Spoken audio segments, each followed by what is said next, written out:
哎，你看，我现在人在那霸国际机场，我们到冲绳。到冲绳的第一次就是吃这个，在机场不用排队的，之前吃过的饭团。我要吃一盒，直接吃一盒好了。当外带。吃。哦，我没有买过这种。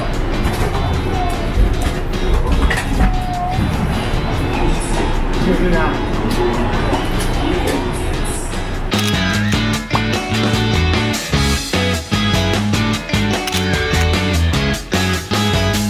我们接下来都会用 big 手势来进行这个录影的动作。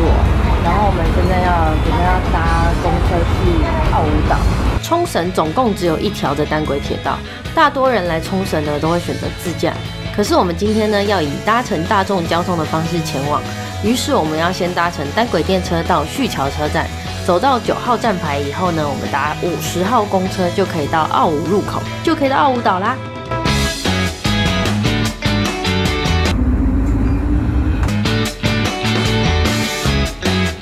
从车站到奥武入口大概要搭40分钟的公车，下车以后走到岛上呢，大概要花15分钟，不用搭船。有个更近的车站叫做奥武，只要搭乘53号就可以到，但是班次相对也减少了很多。因为风很大，所以今天的影片只好再用旁白呈现给大家听。首先我们遇到的第一只就是白底虎斑的超亲人猫，一发现我身上有吃的，就急着把手搭上来要我喂它。这里虽然没有明文规定不可以喂猫，但还是要适量的喂食。我喜欢把饲料倒在手上喂，一方面可以减低它们吃到地上脏东西的几率，一方面也可以少量的喂食。如果大家怕被咬的话，记得要确认猫咪都有吃完再离开，以免造成地上的脏乱哦。再来连续又遇到2只阿帕色的猫，对，那个就叫阿帕色好了。其中一只脸部的花色长得超正，然后我又忍不住喂食了。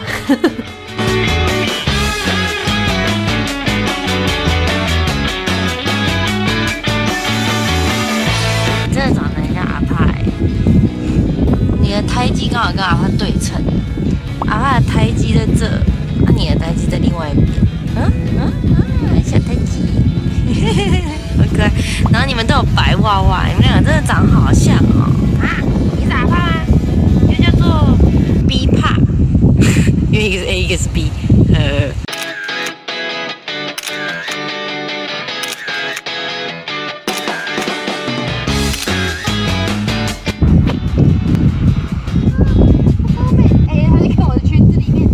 这只虎斑暹罗超级黏人，一走过来就直接把身体倒在你身上，让你摸到饱。不管你移动到哪边，你只要做事说来我要摸你咯，它就又会靠过来给你摸。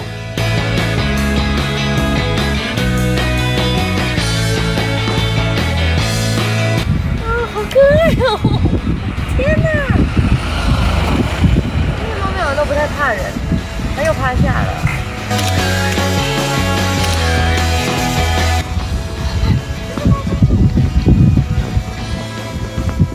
奥武岛是一座不是很大的岛，只用一座桥连接着冲绳本岛。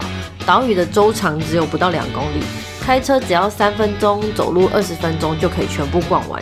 岛上的猫咪又慵懒又亲人又自在的，还有岛上的特色美食与美景，使得这里即使已经是将近11月的冷天了，还是有非常多的观光客。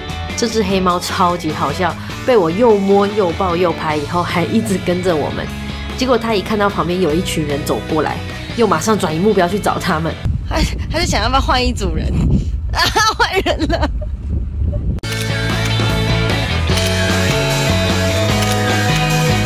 果然有暹罗混种呢，就会有纯正的暹罗喽。眼睛也是浅蓝色的，非常漂亮。也是看到人就急忙的跑出来，但是他的目标竟然是摄影师。喂。但一看到我拿出饲料，马上又转头过来蹭我了，也太现实了吧！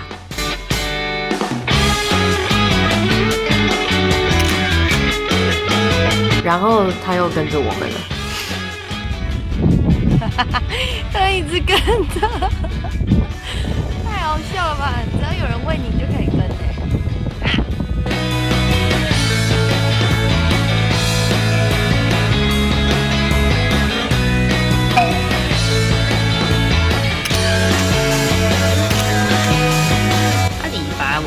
端好大一撮。呀，我没讲你坏话，放大看一下它的肉球，录影可以放大到6倍。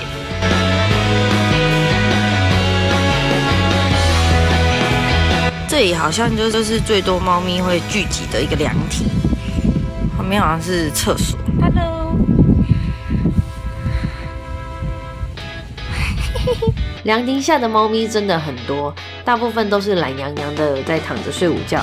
这里的游客也非常多，所以地上散落着非常多的饲料，然后加上旁边还有厕所，所以这边还蛮多苍蝇的。果然环境还是要大家共同维持啦。你的颜色好特别哦，是又橘又灰，然后又带妹的。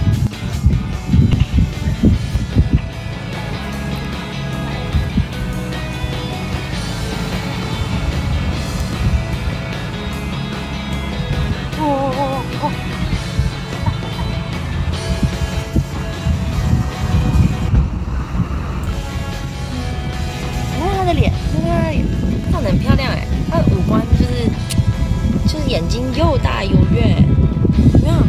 然后眼线也很深。来干嘛？没有比较，没有伤害，我被围绕了。哎，就是有会，这是天妇罗吧？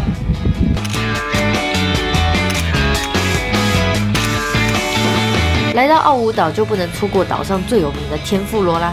想吃的中本天妇罗没有开，就随机在路边随便吃一间。但是这间也是差不多的吧。所有的品项都只要70块，超级便宜。我是说70块日币哦。岛上几乎每家店都是这个价钱。我们买了炸花枝跟炸虾，门口呢有附很多的调味品可以让你调味。不过面衣本身就有调味过，还蛮咸的。吃起来就是海鲜原本的甜与面糊的咸，不算非常美味啦，就是便宜又新鲜，算是那种疗愈系炸物。来这边千万不要错过哦！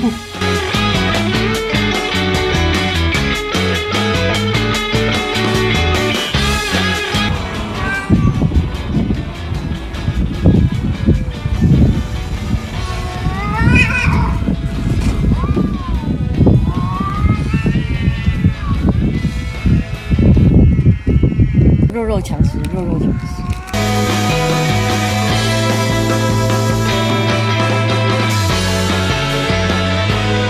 哎，怎么停了？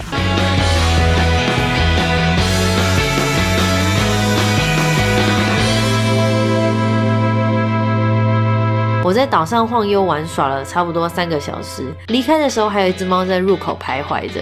顺道一提，入口这边就是中本天妇罗。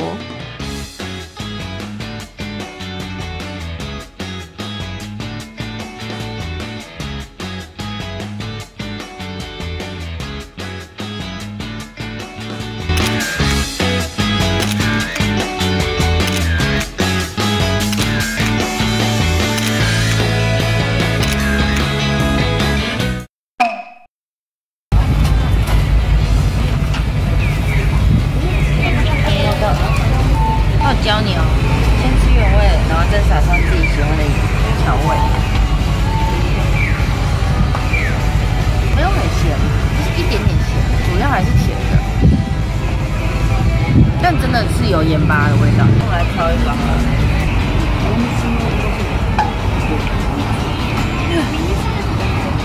好了好了，加超多的。那个可可也是真的是巧克力的香味。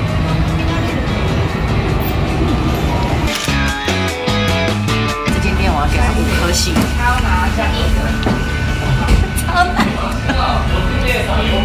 怎么回事？这是什么？这不能用啊！印它的陶板的脸。我想吃沾面，因为沾面的那个是播放葱的店，在。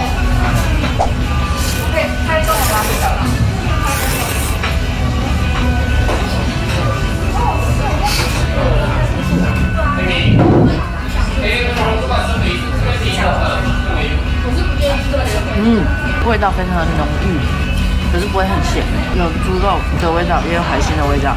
但我觉得有一点很可惜的是，这其实没有很烫，因为我刚吹那2下有点多余。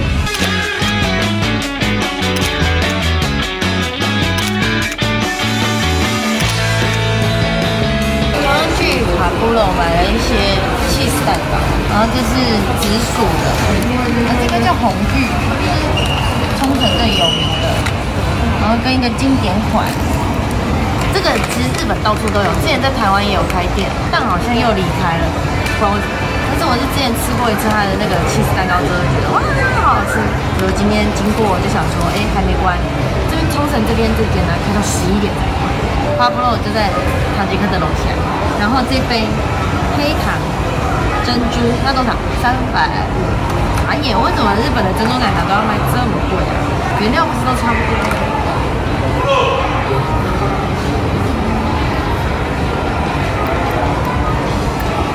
它边是黑糖甜没错，但是它黑糖以外已经加了超多糖。再来吃吃看，除了这2款以外，全部都卖完，傻眼。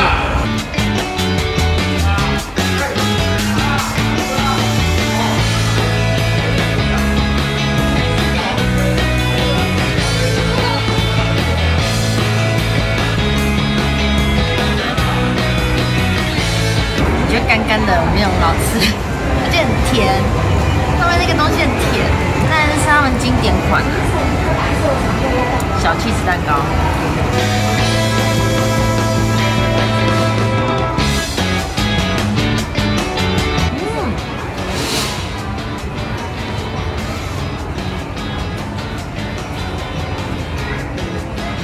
那种酸甜浓醇香的 cheese 蛋糕，然后它中间的 cheese 是非常软的 cheese， 然后外层饼干又是很松脆，赞爆！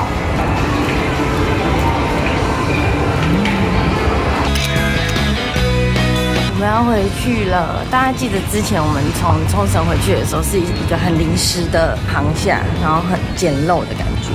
现在他们已经开放了第3个那个航厦了，看起来非常高级，很新，然后店家也非常的多，也有绞瓦机、转蛋机，什么都有。所以现在来冲绳搭联航的话，回去也可以是很好的航厦了。我们要走了，拜拜，台湾见。我过去是3的爱用者，我真的是超级推广大使。我出去玩啊，或是拍片什么，我都会带着这一台。只要是合照、拍人，我就是拿这台来拍。因为毕竟我自己用的是 S1，所以拍照相对我就会显得比较弱势嘛，所以我就会拿着3到处走。那4出来的时候，我当然超兴奋的，所以我就拿到了这一台。然后我的是4，不是 XL。拍照上当然是很优秀了，但是因为用过3，我还是比较喜欢3拍照的感觉，跟大家分析一下为什么好。我这边也会秀几张照片，让大家感觉一下为什么。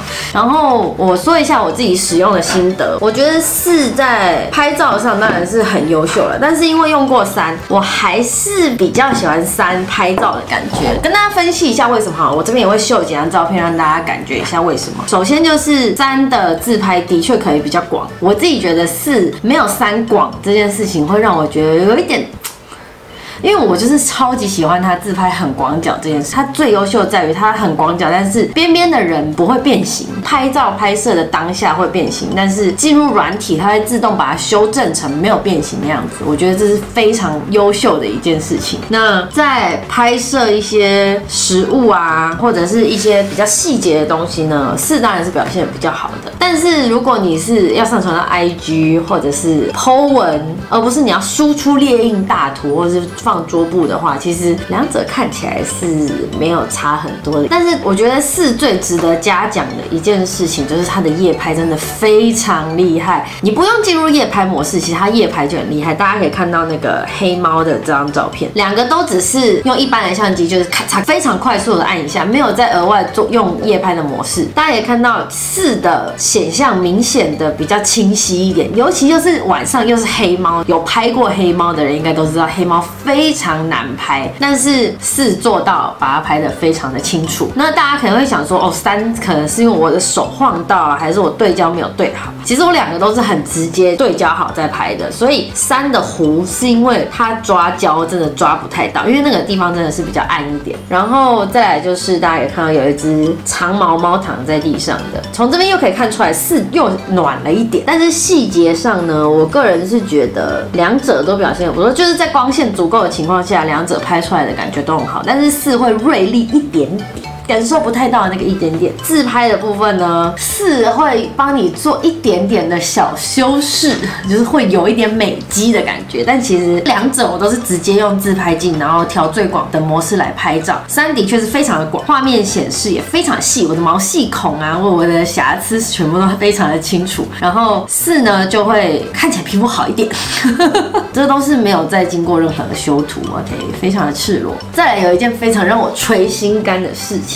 就是虽然它的自拍镜头还是1080 30fps， 但是4的广角自拍录影取消了耶，为什么？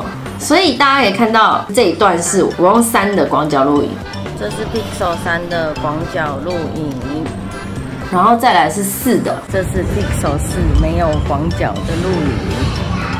如果今天只想用这台出去 vlog 的话，我觉得自拍广角，即使它格数没有那么高，其实它不是60fps， 但是我觉得对我来说，自拍广角非常重要哇。好，以上就是一些正常拍照的情况。在正常拍照的情况下，我个人还是比较偏向于 Pixel 3。另外呢，要讲的是夜拍的部分，就是我觉得是非常非常让我惊艳的一件事情，因为它号称可以拍到星空，但是其实现在的天气真的拍不到星空，即使我去了冲绳的就是没有什么光害的地方，也一样都没有星星了。所以我就去了美术馆，晚上的台中美术馆是没什么光的，所以我就想说我在那边试试看好了。它的外观就只有远处的路灯跟车子那些的微弱的灯光的情况下，没开的话，2者都是糊糊暗暗，没什么感觉。然后在这边的4呢，不知道为什么又比较冷了，就是它的后镜头不知道为什么都会有点小调整那个白平衡，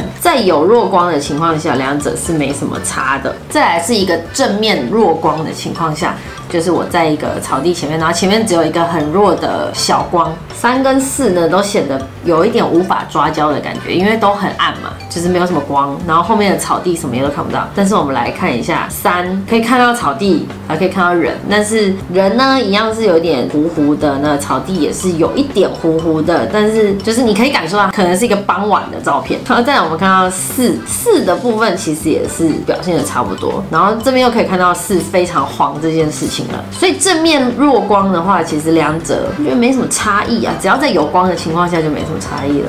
然后再来是角落强光的部分，一般的拍照在有一个强光的情况下呢，在弱光的地方其实什么都看不到的。但是呢，我们来看一下4又变得比较黄了。我觉得其实在有光的情况下都没什么差欸。那几乎没有光的地方呢，2台都是呈现全黑，就是正常的模式都呈现全黑。然后再来我们先看3的夜拍模式，真的是有把人跟字都拍出来，但是因为太暗，导致它真的无法抓焦，真是抓不到那个焦点，所以非常的糊，没办法对焦。现在就是最厉害的部分来了，4把这一切都拍得非常清楚，包含我的人、我的五官都有抓到，我觉得真的是非常厉害哎！这是很极端的情况下，正常人是不会在完全无光的地方拍照，但是我的意思是说，它竟然可以抓到这么多细节，字也非常清楚，人也清楚，整个画面的呈现就很像是在有光线的情况下拍照的，所以我觉得4真的是有比较厉害。那以上就是我去测试了一些录影啊、拍照的结果，差别不大，